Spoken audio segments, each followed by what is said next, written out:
from the municipality of Malvar, Justin Pontejos.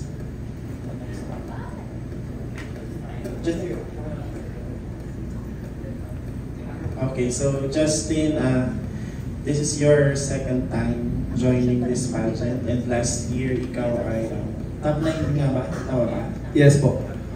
Top 8. Top 8.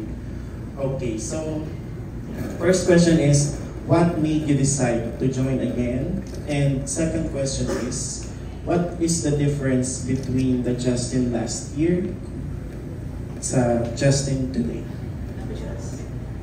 Thank you. That's a great question, Sir January Charles. Thank you.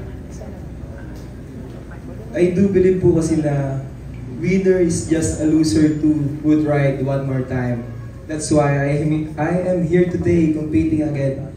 And the difference between Justin last year and Justin today, I can say I learned a lot and I'll do all out this season. See you on April 6. Thank you. Okay, for my next question, from Mataas na Kahoy, Nino Bukal. Okay, so Nino, this is your second time joining a local pageant in Batangas, right? Yes po. So what are your learnings from your previous pageant na ina-apply mo ngayon this time sa Mr. Batangas International? I think my purpose, aside from winning this competition, I know my purpose to inspire others, especially the young generation of today. Just like the advocacy that I have, which is entitled Self, that is saving dreams are my goal. Elevating confidence, lift each other, and fueling the resilience of this generation. Because I believe that inspiring others makes difference, and I think it will be more efficient if I can win Mr. Batangas International. Thank you.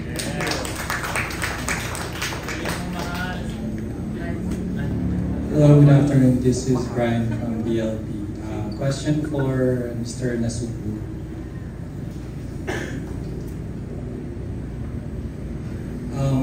How does it feel to have a twin brother who is also into pageants? Para sa akin po is, yung magkameron po ng kambal is, kung ang magkameron po ng isang kambal ay napakasayang bagay, sapagkat dito po mararanasan na kayang-kaya niya o ipagpalit yung buhay niya at kaya ko din. At doon namin napatunayan na ang tunay na magkapatid, kahit na hindi kami magkasama o magkahiwalay man kami, ay hindi pa rin nagbabago ang aming pagsasamahan. Yun lang. Alright, thank you. Next is for Mr. Balayan.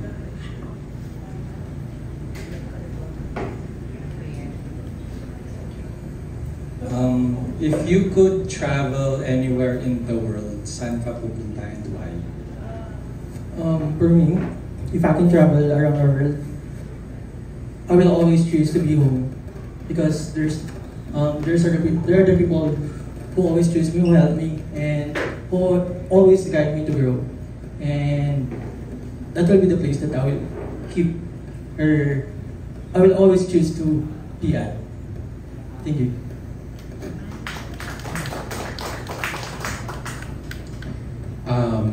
From Rosario, Lance.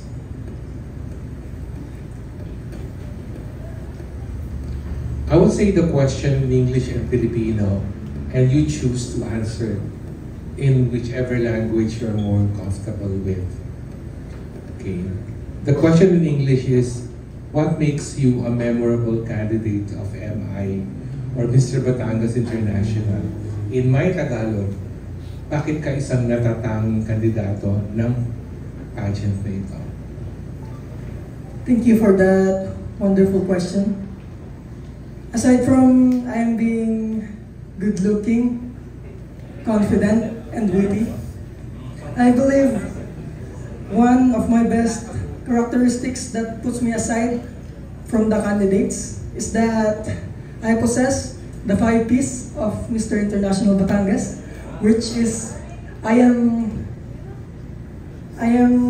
understanding the people. I am driven with purpose and passion, with using power and pushing for more perseverance. I believe I am one of the memorable candidates. I am the most memorable candidates in this competition, and I believe that I could win this competition. Thank you for that wonderful question. Thank you, Lance. And Ronelo? Hello po. Ronelo, ang tagline ng Mr. International Philippines is distinctively handsome. Pag sinabi sa iyo yung distinctively handsome, anong ibig sabihin nun para sa'yo? For me, distinctly handsome is not just about physical appearance, but being unique, having a unique story that influence a lot of people. Not just people who are around you, but people around the world. Of course, I believe being distinctly handsome, it is about being unique and being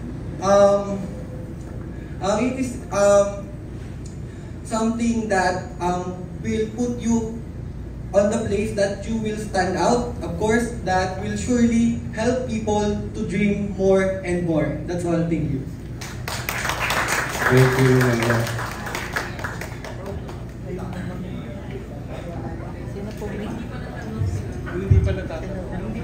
Sino hindi pa natanong? Please come forward. Okay, for the two of you, the tagline of MI Batangas is Modern Batanggenyo. For you, what is a modern Batanggenyo? Maraming salamat sa inyo pong tanong. For me po, ang pagiging modern Batanggenyo po, for me, for the longest time, Batangueños have been very resilient about their culture and their practices. And as a modern Batanggenyo, I would like to step on the stage na dinadala ko po ang mga bagong pamamaraan po ng ating society to showcase our talents. And I can also say po na ang pagiging modern Batanggenyo po, ini-incorporate po natin ang ating mga talento po in ways na, you know, we have not seen before. That's why I can say that I am a modern Batanggenyo. Thank you.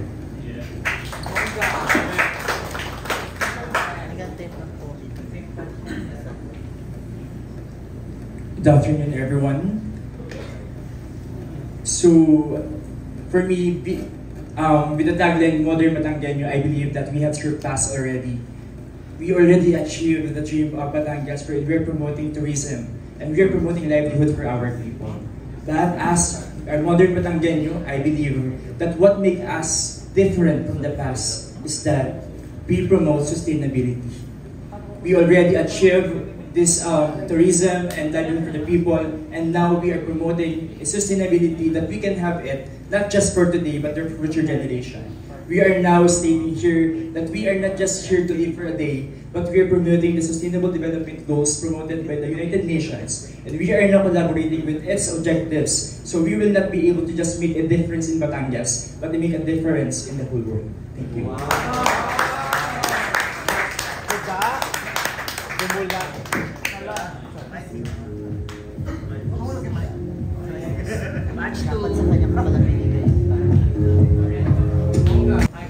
Santa Rita?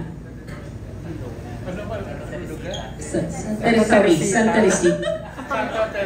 Sorry, Santa Teresita. I stand corrected. Because I'm standing. Yes! Stand up, please. Stand up. Okay, give me 3 words that describe yourself.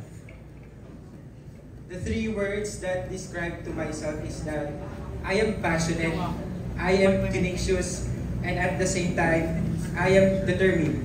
Passionate when it comes to achieving my dreams. Tenacious, it means that no matter rejections that I have in life, I am eager to win and I'm eager to to be able to achieve my goals. At the same time, determined, because no matter what happened in life, no matter what happened to me, I always believe that if you are determined, you will be able to achieve your goals in life, no matter what happened to you. Thank you so much. And to Mr. Balayan. As a candidate of Mr. Batangas International, how can you influence youth? In what way you can influence others? Well, I can influence the youth based on my advocacy. The purpose of me joining this pageant is also to share my advocacy about mental health. Because as a person who has experienced mental difficulties, I want to share to the youth on how I surpassed those difficulties. So with that, I think I can help the youth. That's all. Thank you.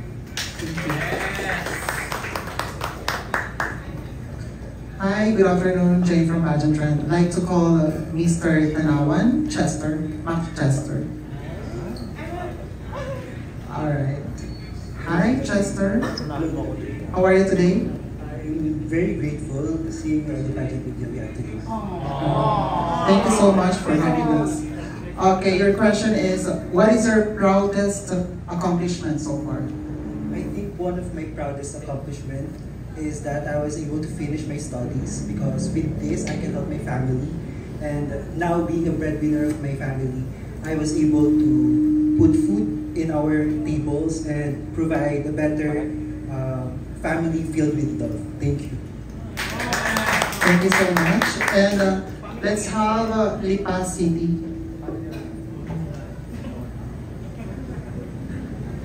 Hi, Lipa. Can you please introduce yourself first? Yes po, I'm John Michael Antonio po from Lipa. Alright, John Michael, your question is, what is your favorite way to unwind and relax despite of having hectic schedules in your life? Sorry po. What is your favorite way to unwind and relax despite of having a hectic schedules, especially dito sa Mr. Batangas International Pageant? Ang way ko po sa pag-unwind ko is my passion po kasi is cooking. Like, nag-enjoy po ako habang nagluluto. Then, ganun na lang po ang ginagawa ko pag pag may free time po, luto lang po talaga. Ano yung madalas mong niluluto? Yung favorite ko po na adobo. Ano to? Adobong ano? Baboy or manok? Adobo. Kung magiging ulam ako, ano? Sagutin mo. Ano? Kare-kare po. My favorite butter! Hindi masarap pag walang pag-uong. Bakit eh? Karne ka daw kasi. Kasi po, dito po sa masarap po ang kare-kare. Uy, sumasarap ka daw!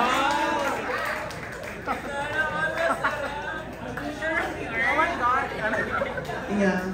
Kay Mr. Lobo, ilang taong ka na?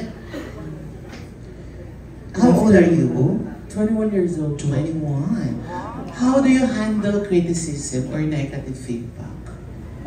As for me po, I handle criticism and negative feedback by assessing it first, by analyzing it first. If it is constructive criticism, more than bash from other people. But for me, I handle them by being more motivated and inspired to do more, to reach for my dreams, not only to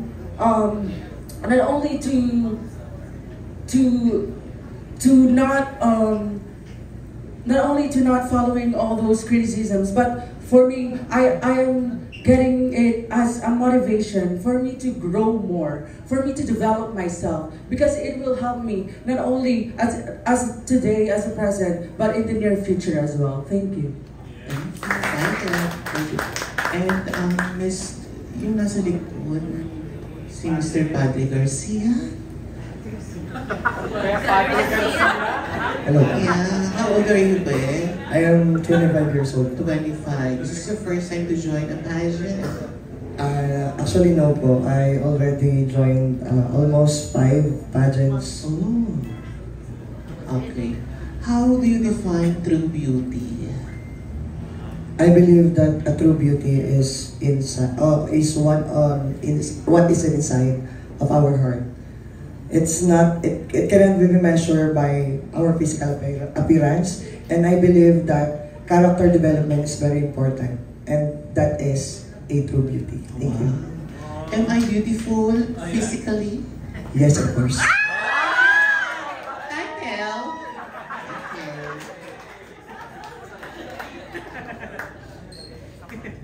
Hello, good afternoon, candidates. Sino yung hindi pa natawag? Mabini and Santo Tomas naman. Salamat. Come forward na lang yung dalawa. Tatlo. Tatlo ba? Tiran mo naman ako, Ting. Tiran mo daw siya. Saan ka ba yung ano, sana na lang? Okay naman kasi kami. May sila ako na yan. Tatlo na lang. Isa lang naman yung question ko sa inyong tatlo, guys. You're standing here not to represent yourself, syempre pati your municipality. Do you think ano yung best quality ng municipality mo na i-bring mo sa stage ng MI Batangas? I believe that the best qualities of dinadala ko bilang isang Tomasino is having the Ngiting Tomasino. And that Ngiting Tomasino is that Ngiting Tomasino represents the resilience and the bravery of the Tomasinos. As a modern Batangueños, I am embodying these qualities for me to be able to showcase my talents and to inspire other people, especially our youth, which is I am an advocate for empowering the youth through digital literacy, and I want to assure that our young people will have the quality education when it comes to technology. That will be all. Thank you.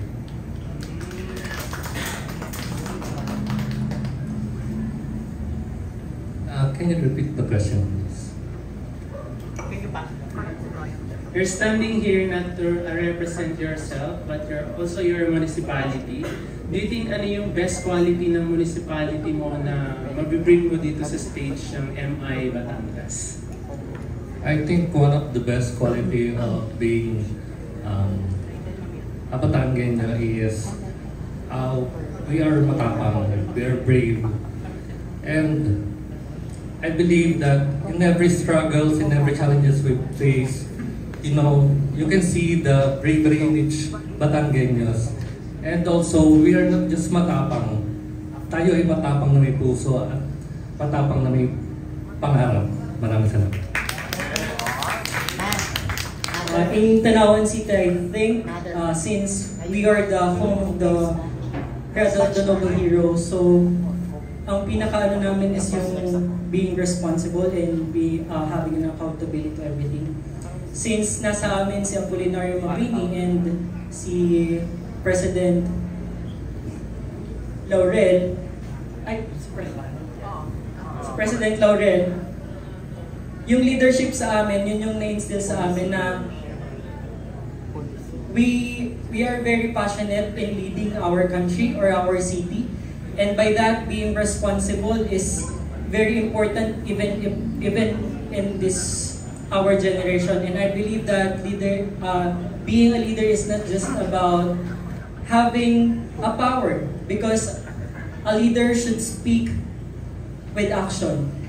A leader should walk with passion and determination. And the leader should stand as a motivation to the young generation living up to the state. Thank you.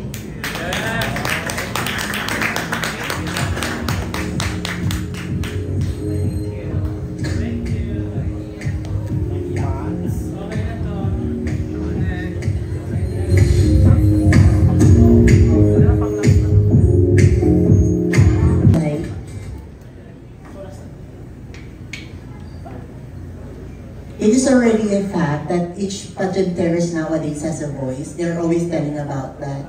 So, is it okay for a pageant is it okay for a pageantero to tell his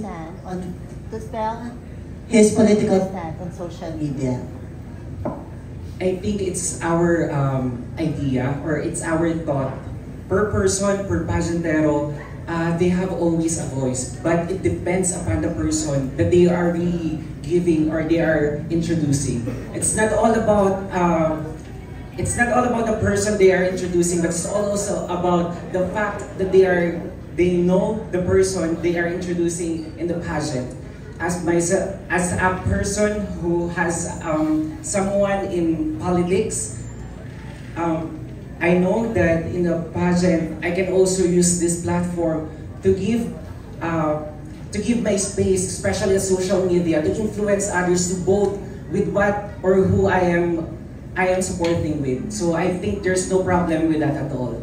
Thank you.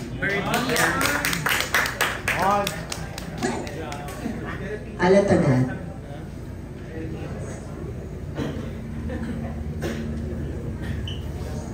Hello po.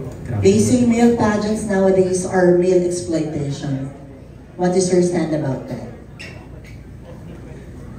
I do agree that most of the pageants now are male exploitation, but I know that I am in the right place. Mr. Batangas International has 5 P's of winning: purpose, passion, people, power, perseverance. It's not all about exploitation. It's about how are we going to use our platform for our own good. We have 27 amazing Batangueños here who are ready to voice out their own advocacies in an international level. And I am one of them. I am very excited to show that this brand is more than just a pageant. This is a platform for our own advocacy, for the betterment of our community. Maraming salamat po.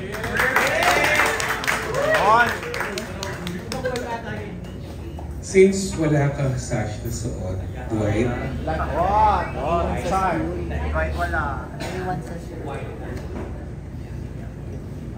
Dwight, what message would you give to the youth? Ano ang mensahe mo para sa kabataan ng Batangas? Okay, good afternoon to all of us, all of the medias, the audience, and the staff of the Mr. International.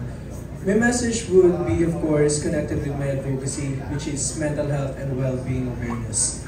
My message to the youth of Batangueños is to voice out their own feelings, to voice out what they want, to reach out to others. Don't put it all in yourself.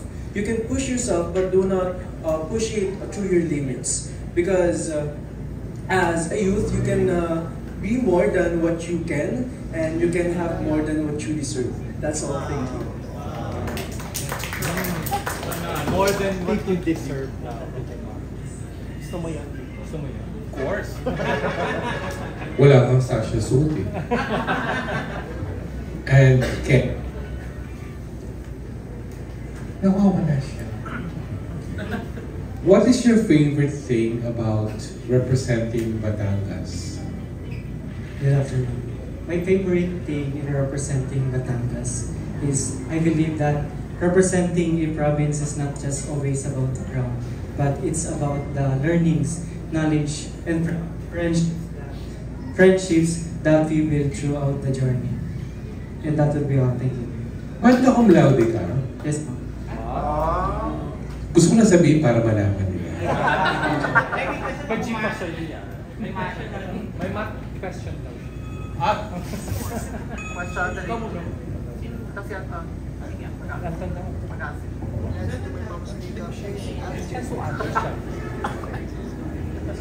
Kalaka. Lester.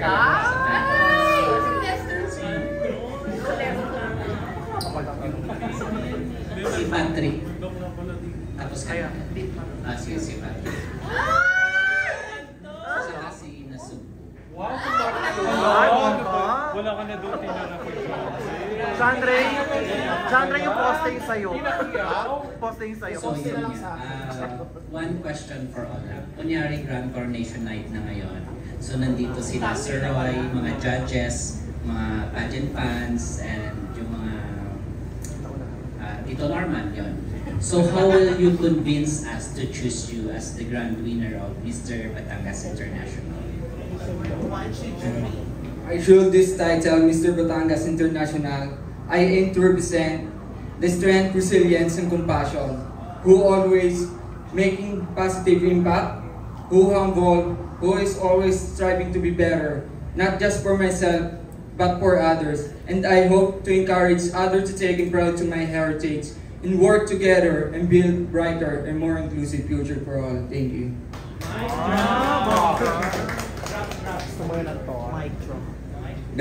Gagamitin ko ang aking boses upang makatulong sa mga bata at may panalo ang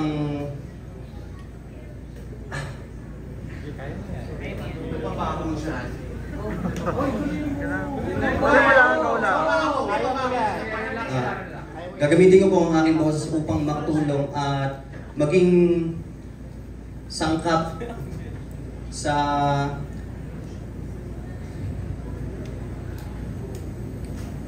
upang maging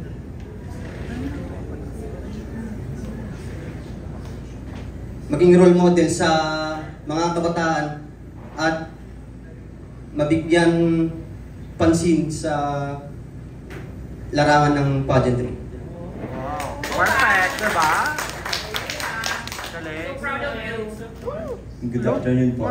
Besides po sa sinabi nila, gagamitin ko yung pagiging instrumento sa mga yung gagawin ko yung aking makakaya, tapos ipapakita ko po na hindi lang na pure Filipino ang pwedeng sumali sa larangan ng pageantry o pagiging Batanggenyo. Dahil gaya ko na may lahi, parang ipapakita ko po na kaya namin makipagsabayan sa mga Pilipino na naririto po sa harapan nyo. Tapos, kasabihan po natin ng mga Batanggenyo na di baling mawala ang yaman, wag lang ang yabang. By the way, ano po yung lahi? Ano po? Half Filipino, half British po. Thank you. So, Ano ka mang Italiano si Eric? Meron pang yes po, si Talisay. Talisay.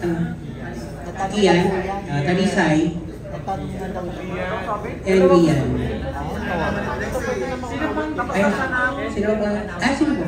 Si Tanawan na lang. Okay lang daw, wait, huwag niyong sigawan. Okay, guys. Guys, so what's inspired you to join Mr. International Batangas? And how do you plan to use this platform to make a difference? Okay, thank you for that question. Since then, I grew up with constructive criticism and negative criticism from my body, from my face, from my way I walk. But through this platform, I see to it that I was able to gain improvement physically, emotionally, and with connection through other people's, because through this platform, it's not just about the ground, but it's about the learnings from other people's, from my brotherhood, from the organization, and to all the people around me who supported me. And through this platform, I will use Mr. International Batangas to influence the youth to join not just the crowd, but for the purpose of your heart. Thank you. Can you please repeat the question? Eric. You want in Tagalog or English? Anything. Sige. So what inspired you to join Mr. International Batangas? And how do you plan to use this platform to make a difference? I plan to join this pageant, Mr. International Batangas, to be able to others, especially through my advocacy, which the self-awareness.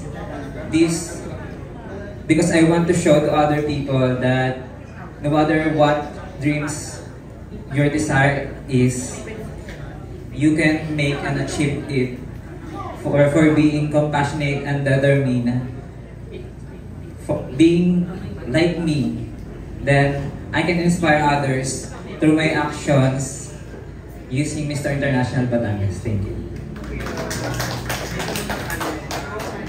As someone who works under hospitality industry for 6 years, I noticed that all individual under hospitality industry receives the respect and recognition they deserve. I want to empower these workers as they play a crucial role on attracting guests going back to Batangas. Despite that the tourism here in Talisay, especially here in Batangas, are affected due to the volcano eruption, the volcano activities and typhoons, we must uplift our workers as they uplift our tourism. Because I believe that it's not all about the picturesque beauty of one place. It's also about the warm welcome of the Filipino people, especially a modern Batangueño. So that's it. Thank you.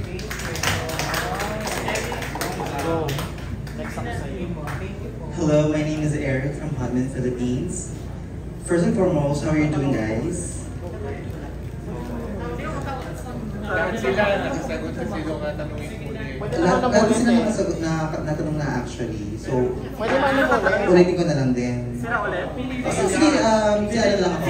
Thank you guys. I will choose my candidates. May pageant din sa'yo. May own pageant ka. Wala. I want... Choose your fighter. Kalatagan. Pwede dito sa Guinness. Kalaka.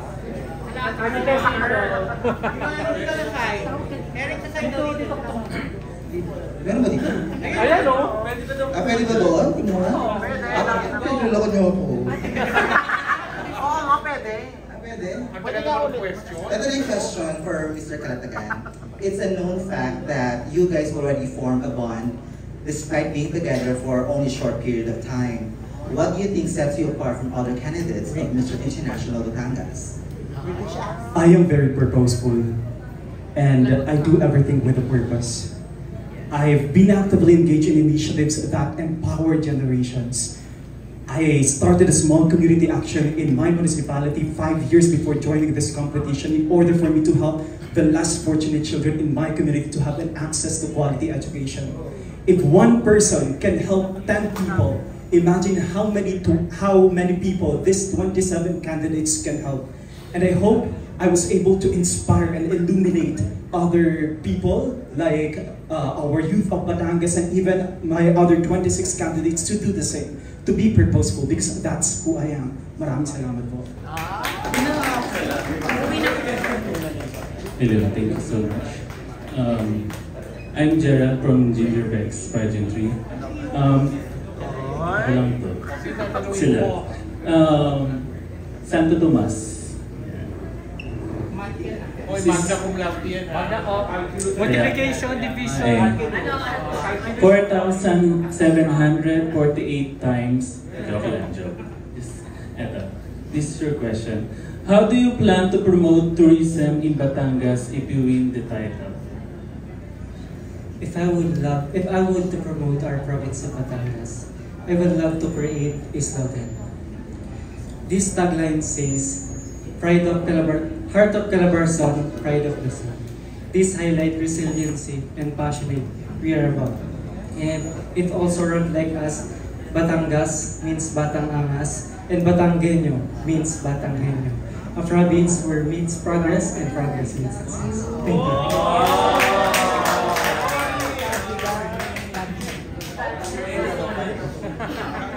Hello. Hello po.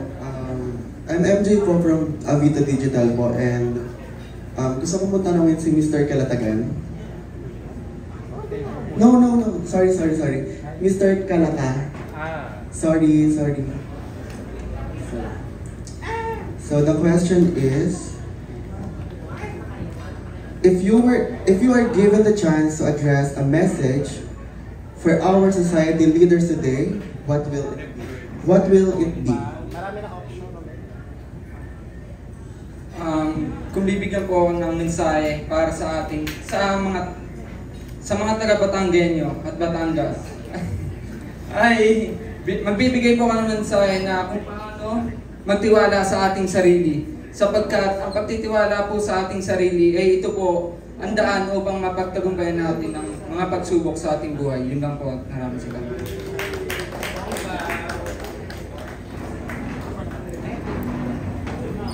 At dahil dumami sila.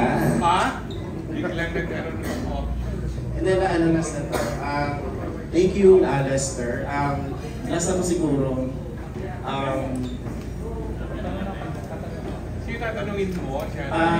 Tanawan, Chester.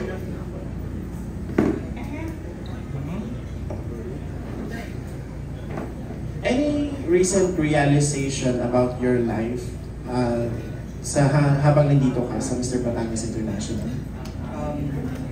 This pageant journey is not easy, and I've learned a lot.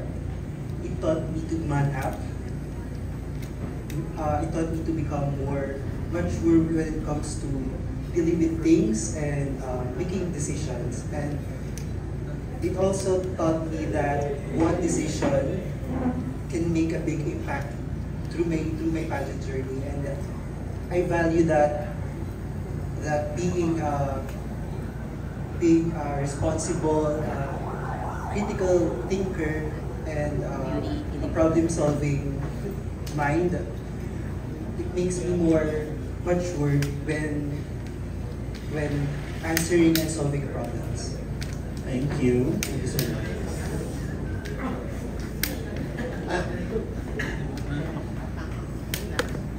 Sige, last na sa akin, tapos si Edge, last na din.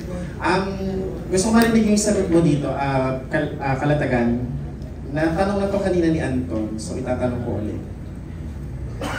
Let us make believe that today is the coronation night of Mr. Batangas International, and us, the audience, are the judges. Convince us why you should be the next Mr. Batangas International. Throughout my journey, I have learned that the 5 P's of winning are people, power, perseverance, passion, and purpose. As a communication graduate, I've honed my ability to connect with people and amplify their voices. My experiences as a passionate host have also taught me the importance of connecting with people and building strong relationships with them. Through my advocacy works, which I started years before joining this competition, I've been actively engaged in initiatives that empower generations, which is my purpose. I am driven to use this platform to build others to pursue their dreams and passion and be purpose-driven in everything they do. And with the power of perseverance, I should be the Mr. Batangas International. Maraming salamat po. Yes. May pahabol akong question. Thank you so much, Mr. Kalatagan. May pahabol akong question kay Mr. Rosario at saka si Mr. ang aming cum laude, magna cum laude, Mr. Santo Tomas. Aside from your... salutatorian pa siya. Really? Oh my God. Sino? Si Dwight. Halika dito, Dwight. In fairness, alam mo yung mga bio ng ating mga candidates dito, Norman, no? Ang ating walk-in pageants encyclopedia. Talisay din. Ano siya? Ang magaling sumbot, pero ano ka, laban na ito ng mga awards sa school. May mga Latin award. Kung talaga. O, ayun. So ito, ikaw ba, Mr. Rosario, meron ka ding award? Wala siyang Latin award.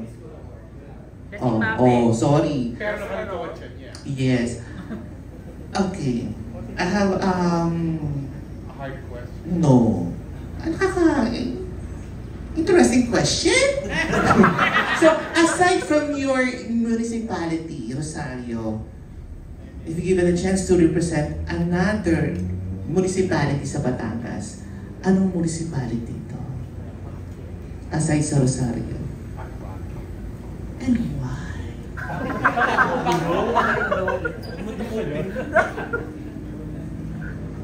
Timer starts.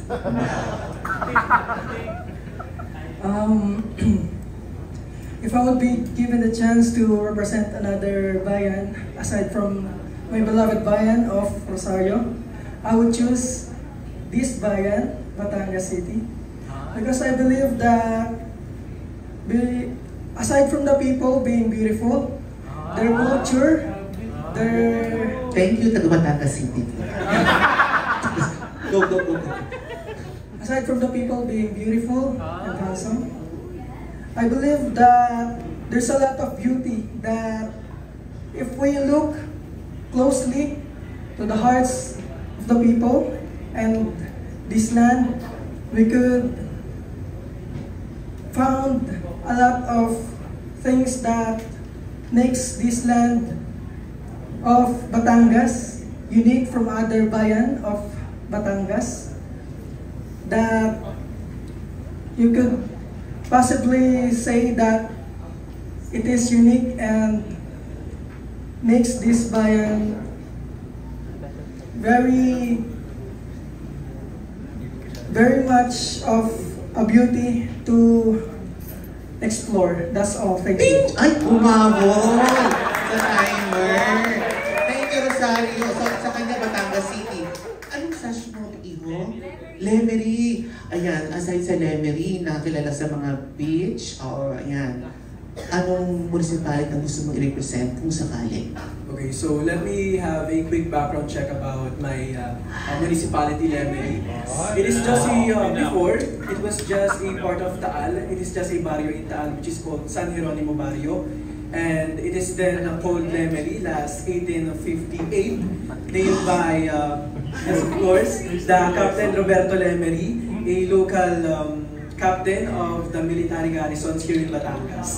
So, since Lemery is a son of Taal, I would like to represent Taal here in Mr. International Batangas. Aside from it being the mother of my municipality, Lemery, it is also rich in tourism, in heritage, in their products. The people of it is not just beautiful but also quite interesting, if I may say it.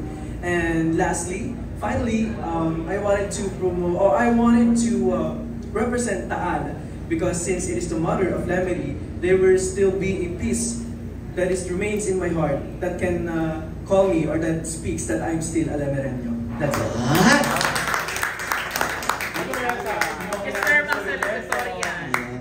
Mr. Santo Tomas, ano bang gusto mong itanong sa'yo? Ayun. Are you single?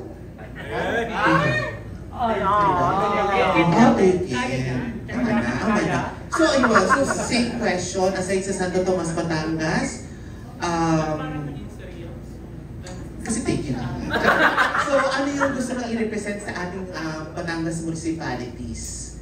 Wait lang, you are magna cum laude in what course muna? Bachelor of Science Information Technology po. Sa baksa? Go. Knowing that every municipality has a different, beautiful and unique way, if I would ask what municipality I want, I would love to still choose Santo Tomas. Because my beloved city of Santo Tomas has molded me to the man who I am today. That's why I'm proud to call myself as Batangueño Tomasino. Ang galing ng ating mga candidates. That's all. Thank you so much. Congratulations, John. May auto-channel naman. John Roy, ba't can I have John Roy naman? Ang ating National Director of all the directors. Yes! So, what makes you beautiful? No, charot. So, ano yung masasabi mo sa mga, of course, we cannot naman please everybody. Yung mga bashers, yung ating mga yes, yung mga criticism. So, paano ka pinatatatag ng mga bashing, ng mga criticism? For, of course, sa ating your organization and your Mr. Batangas International. Take it away.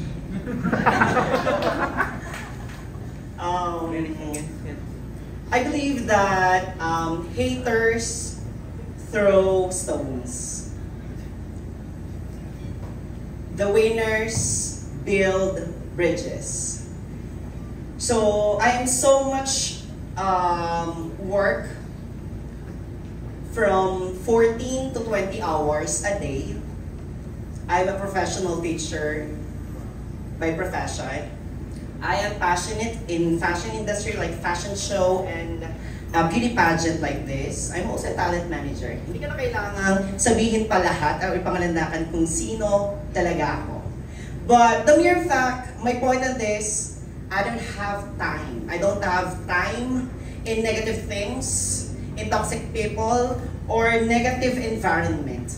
So if someone na nag-post about bash, about my pageant, or specifically with my name, or my brand itself, so I don't care. Simple as that. I don't care sa'yo. Wala akong pakialam sa inyo. The most important is, diretso lang. Lakad, pasulong, diretso patungo sa pangarap. Because I believe, alam namin ang purpose namin here. So that's why kung bakit namin ito ginagawa. At isa lang ang mga salita tumatakas sa utak ko. Kung walang budget, magtago sa loob ng bahay. Hindi po namin ugali yon dahil wala kaming matututunan sa loob ng bahay pagkos mas marami kaming matututunan sa labas ng bahay kaya kami nagpapalabas ng ganito.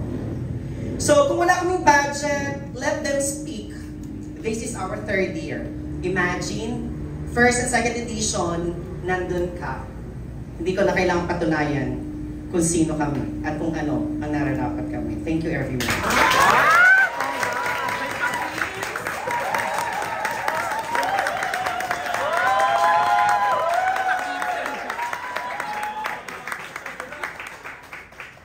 Ay, may pakin. Ayun naman. So, kanta na. Si, ano daw, si Nino. Ay, meron pa. Meron bang sa akin? Go, Nino! Nino! Ah, yes. Mataas na kapoy. Gano'ng kataas? Gano'ng nga. kataas? So, yes. Chill lang natin. So, if you describe Batangas, if you were to describe Batangas sa people, sa someone na hindi pa nakarating dito, paano mo i-describe yung Batangas in one word? In one sentence daw. Go. I believe I will describe Batangas as amazing. Because aside from amazing people, we have amazing tourist spots like beaches and sceneries that you could see here in Batangas. Also, the food like lomi and other kakanin. That's what makes Batangas different from the other cities or municipalities. And I am proud to say that I am a modern Batangan. Thank you. Oh, thank you naman. Mother? I like to they are saying that Mr. Batangas International is also talking about masculinity and inclusivity, isn't it? So, if there is a trans man that will be joining Mr. Batangas International, is it okay for, what's your stand about that? Paso. Paso. Inday, garutay. Okay. Thank you so much. I don't see any problem with that as long as trans man can embody being the characteristics of being a man. Like for example, he is transformed into a man because he is passionate about the life of being a man, and there's nothing wrong with that as long as he has nothing to do bad things to other people. He has nothing to do anything with this society that is that has no negative effect, and I think there is nothing wrong with that. But the most important thing is, as a human being, what's matter most is we accept them, and we feel them that they are accepted in the society, and we love them as long as they show also the respect that they receive and they give to other people as well. And that is the most important thing for us people. Thank you. Good job. Just like Miss Universe, that they are already accepting applicants who are trans women, I don't see any problem at all wherein trans men will be joining a male pageantry. Because we are not in the modern generation, we are promoting inclusivity. We are not into the gender of a people, but we are looking forward on the core values that this person possesses. And if this 5-piece will be best possessed by a trans man, then how can question that? We are here to support, and we are not here to question any of those. Thank you.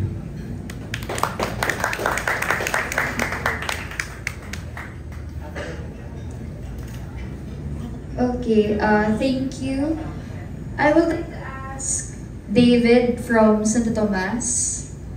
Okay, so my question is, give us one societal issue that we have today, and as a Filipino and a candidate of this very pageant, you can be the vociferous for the voiceless. What do you think can or might be a long-term solution for that issue?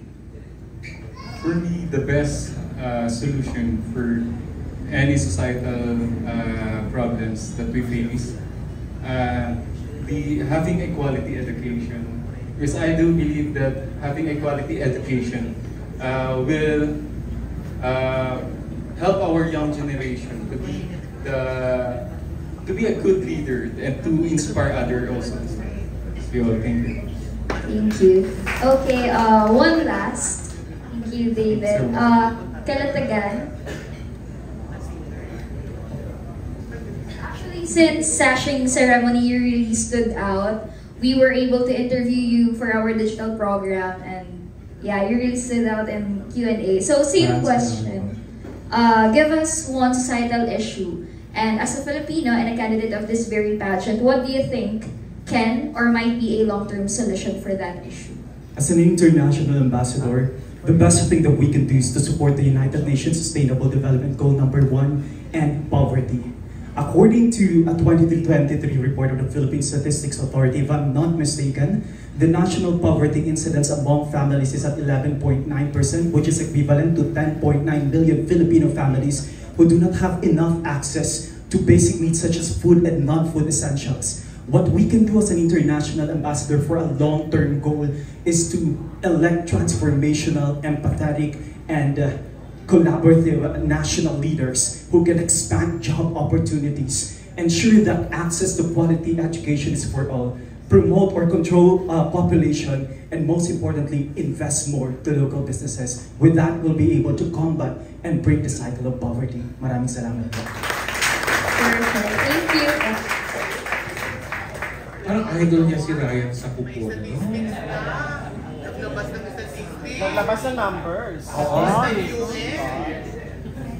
Patrick Liquido. Gusto ko kitang pabawiin. Kaya sagutin mo tong tanong na to. Anong lamang mo sa 26 other candidates? Bakit kita pipiliing Mr. Batangas International? Para sa akin, ang lamang ko sa 26 candidates ay may integrity at disiplina sa sarili. Dahil dito ko as a criminology, natutunan ko ang disiplina sa sarili. Dahil ipinapakita nito ang kaibahan ko sa iba. Kumpara maraming criminology student na candidates ang meron dito, pero para sa akin, yun yung makakapagpanalo sa akin. Yun lang po, maraming sa akin. Una ko lang sa iyo, kaya nahihirapang sumagot kasi ang dami pinupuntahan ng mga sinasabi mo. Tumutok ka lang sa isang sagot para kumbaga pasukin mo agad. My second question is for Reniel.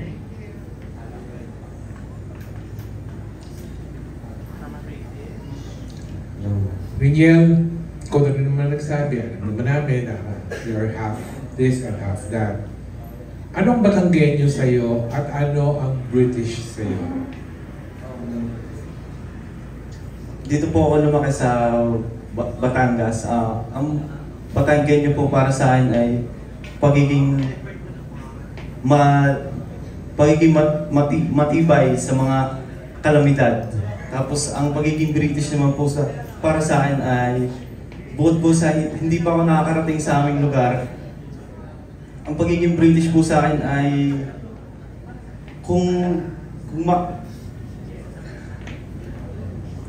pagiging British po sa akin hindi ko po kasi masasabi gawa ng pinanganak pa lang po ako, dito na po talaga ako lumayas sa Pilipinas. Wala po akong any background sa pagiging British po. Pero may blend po talaga ako na British. At yun ang British sa'yo, yung blend na nakikita agad. So gusto mong pumunta sa UK? Kung bibigyan po ako ng opportunity, why not? Oo, kasi pupunta